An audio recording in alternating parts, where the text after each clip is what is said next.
Hi everybody, I'm KHOU 11 meteorologist Pat Calvin, and we are 2 days away from the start of the 2023 Atlantic hurricane season, which of course begins on June 1st. So let's take a look at the Atlantic Basin to see what's going on. Nothing organized right now, just a few clusters of showers and storms moving off the west coast of Africa towards South America. All of this is far enough south and involved with enough dry air that we're not expecting any type of development. In our own backyard, though, in the Gulf of Mexico, different story. Big blob of thunderstorms here right over the central Gulf.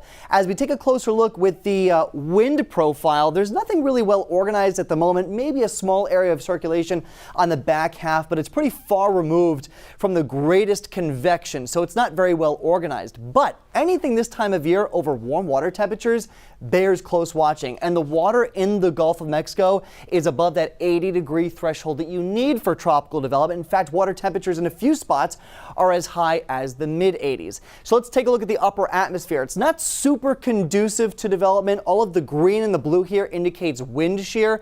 That's part of a very active Pacific jet that's screaming across Texas and diving through the Gulf of Mexico. It's very common to see during El Nino years, which is what we're headed towards, and it's that wind shear that usually leads to a quieter hurricane season. So that wind shear that's in place right now expected to limit any potential development. But that being said, there are computer models like this one, the European model, which obviously develop an organized area of low pressure.